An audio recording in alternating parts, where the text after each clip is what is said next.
Sejak pandemi, krisis utang dunia telah berubah menjadi bom waktu. Negara-negara berkembang menanggung beban bunga yang melonjak, mata uang melemah, dan biaya hidup yang naik tajam. Menurut berbagai lembaga, lebih dari 40 negara berisiko tinggi menghadapi gagal bayar sebelum 2030. Tapi, di antara puluhan itu, ada 5 yang menonjol, 5 negara yang paling sering disebut sebagai kandidat kebangkrutan berikutnya. Kisah pertama datang dari Sri Lanka. Pada tahun 2022, negara kepulauan ini resmi default.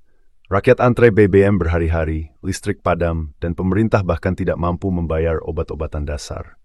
Hari ini Sri Lanka masih bergulat dengan puluhan miliar dolar utang luar negeri, sebagian besar kepada kreditor swasta dan Tiongkok. IMF memang sudah turun tangan, tapi proses restrukturisasi berjalan lambat. Bagi investor global, Sri Lanka adalah peringatan keras bahwa sebuah negara bisa runtuh hanya karena kombinasi energi dan salah urus fiskal. Lebanon adalah kisah lain yang jauh lebih tragis. Negara kecil di Timur Tengah ini sudah berada dalam krisis finansial sejak 2019. Nilai mata uang jatuh lebih dari 90%, bank membatasi penarikan, dan jutaan orang kehilangan tabungan mereka. Krisis ini disebut Bank Dunia sebagai salah satu yang terburuk sejak 1950-an. Hari ini, Beirut masih gelap di malam hari karena kekurangan listrik. Utang menumpuk, ekonomi stagnan, dan reformasi politik terhambat. Tanpa intervensi besar, Lebanon mungkin tetap menjadi negara bangkrut de facto hingga tahun 2030. Zambia menjadi negara Afrika pertama yang gagal bayar di era pandemi 2020. Ironis, karena Zambia kaya dengan tembaga, salah satu logam paling penting di era transisi energi. Tapi kekayaan itu tidak cukup menutup beban utang, terutama pinjaman besar dari Tiongkok. Lusaka masih bernegosiasi dengan kreditor, sementara kebutuhan fiskal terus meningkat. IMF sudah memberi bantuan, tapi banyak yang meragukan Zambia bisa lepas dari siklus utang. Jika harga komoditas jatuh, Zambia bisa kembali tergelincir ke jurang krisis. Angola, eksportir minyak terbesar kedua di Afrika, menghadapi risiko yang berbeda. Negara ini membiayai pembangunan dengan utang berbasis minyak, sebuah mekanisme yang tampak stabil saat harga minyak tinggi, tapi berbahaya ketika harga jatuh. Saat pandemi, Angola hampir kolaps. Saat ini, pembayaran utang menyedot anggaran hingga layanan publik terpangkas. Rakyat mengeluh kesehatan dan pendidikan terbengkalai.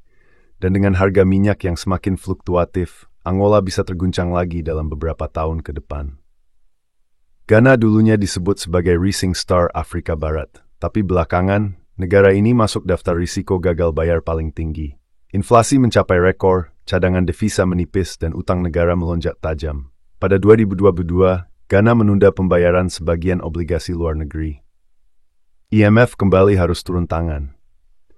Dengan probabilitas default lebih dari 50% dalam 5 tahun ke depan, Ghana adalah contoh nyata bagaimana pertumbuhan cepat bisa runtuh bila tidak diimbangi manajemen fiskal yang hati-hati. 5 negara ini bukan satu-satunya. Argentina sudah lebih dari 9 kali gagal bayar. Mesir menghadapi tekanan berat akibat utang jangka pendek. Pakistan hampir bangkrut di 2023 sebelum diselamatkan IMF. Namun Sri Lanka, Lebanon, Zambia, Angola, dan Ghana adalah wajah paling jelas dari krisis utang global saat ini.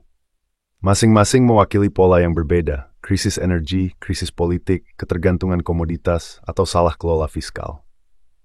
Pertanyaannya sekarang, apa yang akan terjadi menjelang 2030? Ada 3 skenario. Pertama, penyelamatan besar-besaran oleh IMF dan kreditor multilateral. Ini bisa memperlambat default, tapi tidak menyelesaikan akar masalah. Kedua, restrukturisasi utang secara menyeluruh, tapi itu berarti investor harus menanggung kerugian. Ketiga, German-Brace-Deutschem, mirip krisis utang Amerika Latin tahun 90. Krisis ini juga terkait erat dengan perubahan iklim. Banyak negara berutang untuk membiayai infrastruktur, adaptasi iklim. Tapi beban bunga tinggi membuat mereka terjebak. Sebuah laporan menyebutkan 47 negara bisa mencapai ambang insolvabilitas hanya karena investasi iklim yang mendesak. Di balik angka-angka utang, ada wajah manusia. Anak-anak yang tidak bisa sekolah karena anggaran pendidikan dipangkas. Pasien yang tidak mendapat obat karena anggaran kesehatan dialihkan ke pembayaran bunga. Krisis utang bukan sekadar tentang pasar obligasi, tapi tentang masa depan jutaan orang. Menjelang 2030, dunia akan diuji. Apakah komunitas global bisa mencegah gelombang kebangkrutan negara Atau kita akan melihat peta dunia dengan semakin banyak negara gagal bayar, dari Colombo hingga Beirut, dari Lusaka ke Accra, dan dari Luanda ke seluruh dunia? Pertanyaan itu masih menggantung. Yang pasti, krisis utang bukan lagi masalah satu negara. Ini adalah tantangan global.